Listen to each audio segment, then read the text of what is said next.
So at least we know where we're at in the timeline. Oh God.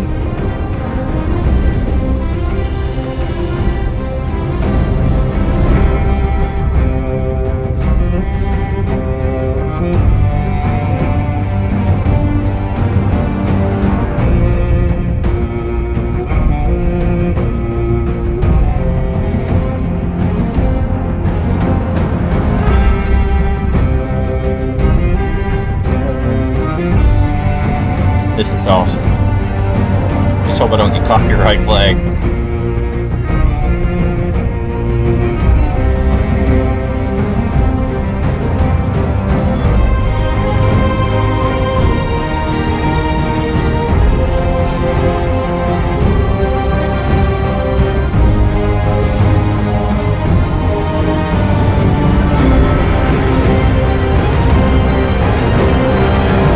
Game of Thrones. Episode 1, Iron from Ice.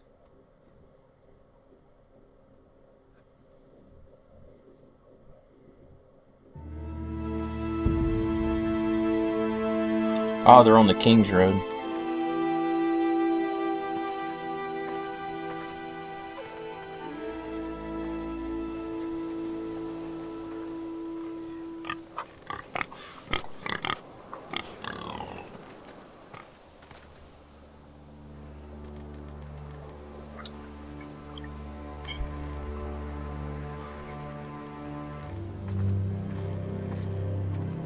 Huh. So the art style is a little weird. Oh man. This is blood. Is it fresh? Fresh.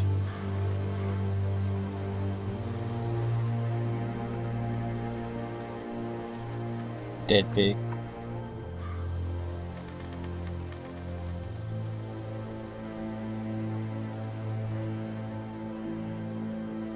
Uh-oh.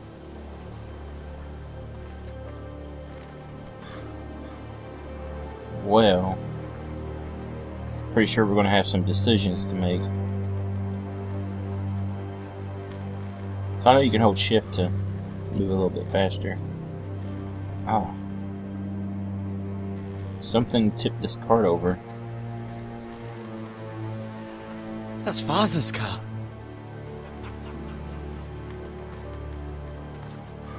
Uh-oh. I got a bad feeling. Lord Bolton better give us fucking titles for this. Lord Bolton. Winter may be coming, but at least he'll have his bacon.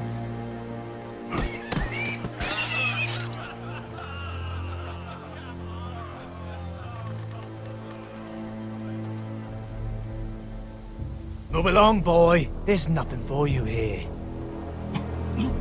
Father. I said move on.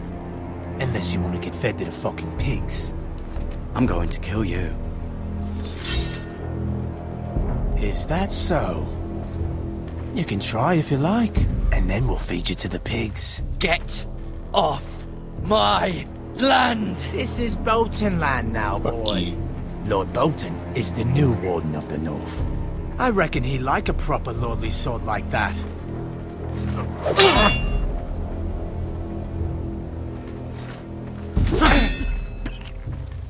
No. I'll have that sword, boy.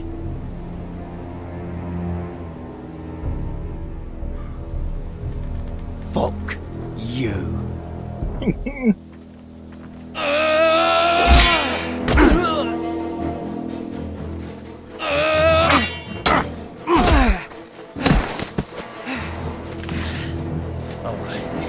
Finish this fucking pig farmer. Pathetic. Oh, you let the sword get away. You really are a pig farmer, aren't you?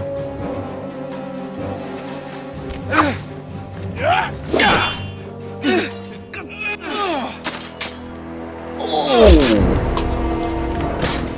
That would be my weapon of choice.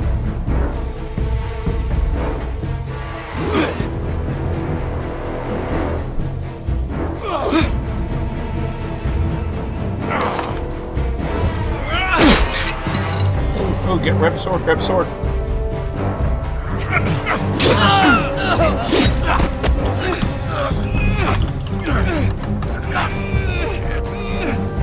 You might hear my keyboard a little bit. I can do quick time events.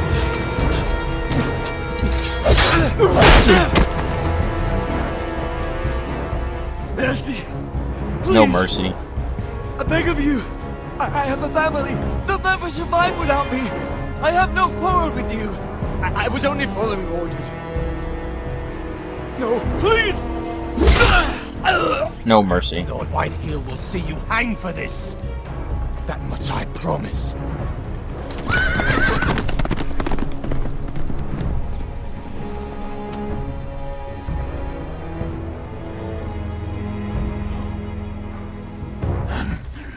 Father?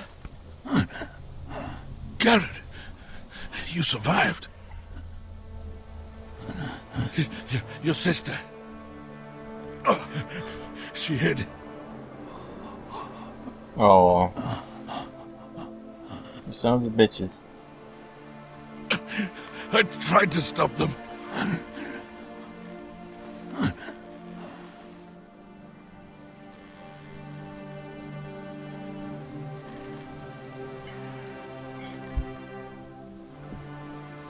I'll kill the men who did this.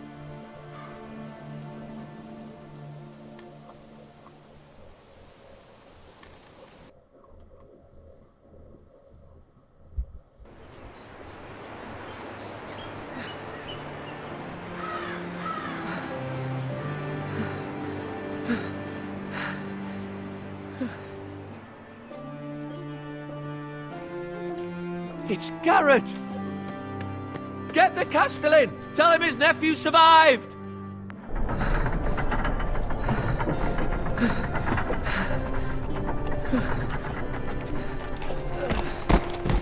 Garrett! I was too late. They were already dead. Bring the maester. Meet us in the Great Hall. Quickly!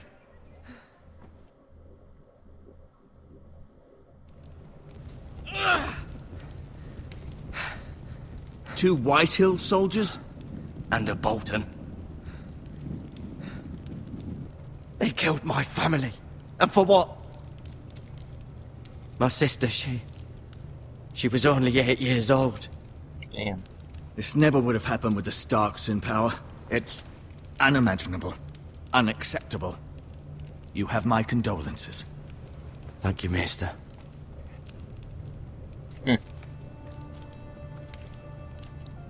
The blade cut deep, but I should be able to save your leg. Your justice was swift.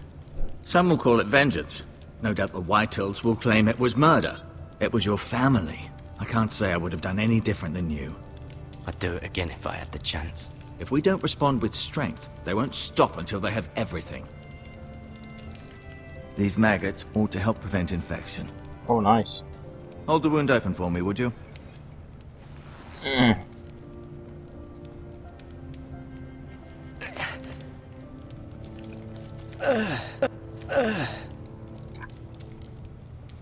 Oh boy.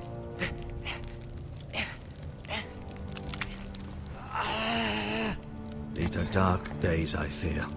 To lose the lord of the house and the eldest son through such a despicable act of treachery and betrayal. Greater houses than ours have fallen in times such as this. The late Lord Forrester was a good man. And poor Roderick. A serious man, but he would have made a good lord. The future of this house is in Lord Ethan's hands now, although he is young and altogether unprepared to lead. Right. This might hurt a bit. Hold this for me, will you? I understand from your uncle that Lord Forrester saved your life. He did. Rather odd, though, that he chose to save you, his squire, and not his son Roderick. Not that Roderick couldn't handle himself. He was as good with a sword as any man I've seen. It's unfortunate the Citadel doesn't train maesters in the art of warcraft. He gave me a message to deliver. A message? About what? What did he tell you? Get my uncle. I was told only to tell him. Your uncle? I see. Must be rather important then. Lady Forrester will be here any moment now. I'd like you to walk for me first, to see if you can put any weight on that leg.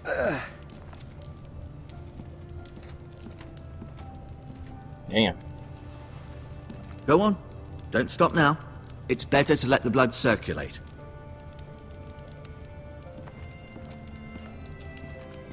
Tapestry.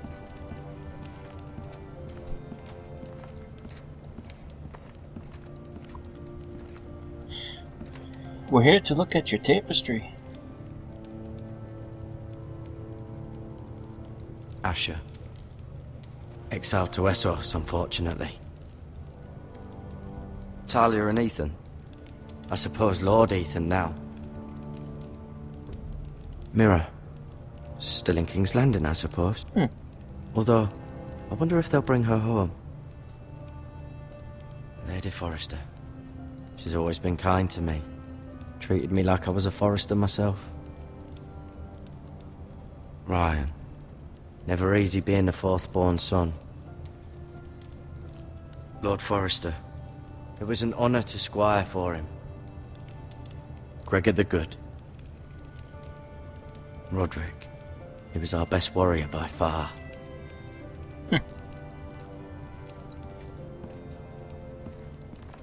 Oh. Whoops.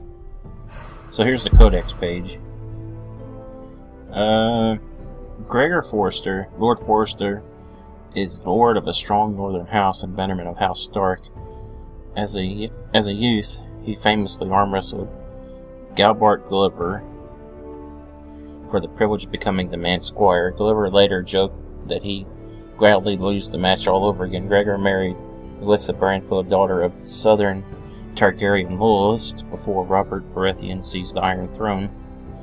Gregor ascended to lordship after his father died at the Trident and has led House Forrester during the 16 years since. Alyssa Forrester was born to the House Brayfield, a minor southern house that was destroyed when the Targaryen dynasty fell. She had been married to Gregor for many years when Robert's rebellion signaled her family's demise, yet she nonetheless felt conflicted between her father's loyalties and her husband's. In time, Alyssa came to feel that Ironrath was her true home, and she embraced her role as the Forrester matriarch. She has slightly sworn that she'll never see her family destroyed again. Roderick, firstborn son. Lord Forrester's eldest son, Roderick, was trained from an early age to shoulder the burdens of leadership. In truth, he was built for the role, strong, charismatic, and formidable on the battlefield. When Robb Stark called his banners to war, Lord Forrester asked Roderick to stay behind and protect Ironrath, but Roderick would have none of it. Instead, he rode off at his father's side and led the Forrester cavalry with such valor that his name came to be feared among the Lannister soldiers. Asher Forrester, exiled second son. Asher had always been rebellious youth, brawling in the tavern, sleeping with whores, finding a ways to raise his father's ire, but his life took a dark turn when at 17 he fell in love with Gwen Whitehill, the eldest daughter of his father's bitter rival. Bloodshed ensued, and Lord Forrester faced a grim choice: go to war or exile Asher across the narrow sea. He chose the latter. Asher remains in Essos to the day, living as a sellsword, trying not to think about the life he left behind. Eldest daughter. Mira had always been fond of Ironrath, the Lady Forrester, wanting her eldest daughter to learn the ways of Southron court, arranged for Mira to serve as handmaiden to Marjorie Tyrell, but to Mira's great surprise, she enjoyed attending on Marjorie at Highgarden and followed her to King's Landing for enthusiasm. Life in the capital has not been easy for Mira. Her straightforward northern ways are often at odds with the subtleties of court life, but she also has more guile than she realizes. Third-born son. Whereas his elder brothers were natural warriors, Ethan always found himself drawn to pursuit of the mind, particularly music and books. He also bore a great love for the towering trees of Ironrath, a love he still shares with his twin sister Talia. Ethan was just a boy when House Forrester joined the War of the Five Kings, but by war's end he had been thrust into the role he was unprepared for. On cool autumn evenings, Ethan can still be heard playing his lute in the Ironwood Grove. So this is a second-born daughter during Talia Forrester. During her fourth pregnancy, Lady Forrester dreamed that she would give birth to a daughter with a voice like summer rain, but as fate would sing it, she gave birth to a boy.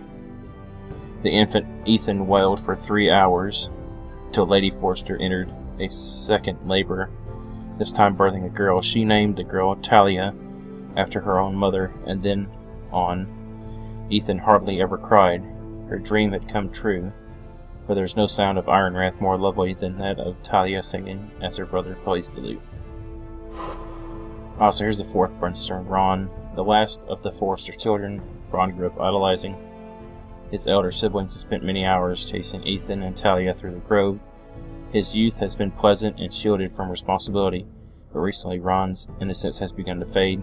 When the war began, Ron was too young to understand why Roderick and his father were leaving home, but the grim realities of a house at war has been impossible to avoid. Ron now asks questions for his siblings who have no easy answers. Garrett Tuttle, squire to Lord Forrester. Garrett was raised on the stories of heroism about the likes of Arthur Dane and Simeon Star-Eyes. Through the son of a pig farmer, he was always aspired to one day become a warrior himself. With the help of his uncle Duncan, who has risen from low-born origins to become Castellan of Ironrath, Garrett found work in Lord Forrester's stables, rising through the ranks to eventually become named his squire. Garrett has served Lord Forrester throughout the long months in the King's Rob's army and is now ready to be a warrior of his own right. Duncan Tuttle, Castellan of Ironrath. As a boy, Duncan showed such talent for managing his family's farm that everyone assumed that he'd one day take over, but Duncan was fated to run more than fields and pig pen. In time, he struck up an unlikely friendship with Gregor Forrester, the heir to the House of Forrester. The two grew close, and when Gregor became Lord, he named Duncan his Castellan. Many eyebrows were raised, but Duncan proved himself worthy and has served the house with long years since. There's so many. Sir Roland Degor, Ironrath's master at arms. Roland Degor joined Lord Forrester's army after his family were wiped out by Ironborn during Balon Greyjoy's rebellion. Degor has a natural grasp of military tactics and strategy and came to play a crucial role in the siege of Pike that ended the war in the months that followed. King Robert awarded Roland a knight, and Lord Forrester asked him to serve as Ironrath's master-at-arms. Sir Roland still holds the position and is known for his military expertise, as well as his legendary temper. Master Organtine, Maester to Ironrath, originating from a minor house in Vale. Master studied at the Citadel in hope of being assigned to the Eyrie, but by the time he had earned enough links on his chain to graduate from Acolyte, John Arryn had been murdered and the South was in turmoil. The Citadel ultimately assigned Maester Organtine to Ironrath, where he soon came to respect the Forrester family's honor and integrity. Now serves the Forresters with pride and has become trusted advisor to the Lord. Ooh, almost over. Malcolm Branfield, Lady Forrester's brother. As a young man, Malcolm was the black sheep of the Branfield family. He liked to roam the countryside in the style of the Hedge Knight. Refusing his father's offers of marriage and lands, Malcolm fought bravely alongside his brothers when House Branfield fell, yet he and his sister were only of 2 survivors. Malcolm now lives with Lady Elsa's new family at Ironrath, though he still tends to disappear for weeks at a stretch. Malcolm has fathered no children, thus he is the last one of the Branfield line. Ironrath, ancient seat of House Forrester, an imposing stronghold surrounded by towering ironwood trees. Ironrath marks the ancestral home of House Forrester, built over 1,500 years ago by Cedric Forrester and his triplet sons. Ironrath is a testament to the strength and endurance of Ironwood itself. More than one visitor has called Ironrath the most striking keep in the north. Even Ned Stark was said to be envious. Ironwood sits on the edge of the largest ironwood forest in Westeros, which has proven to be a strategic advantage in the house. Oh man.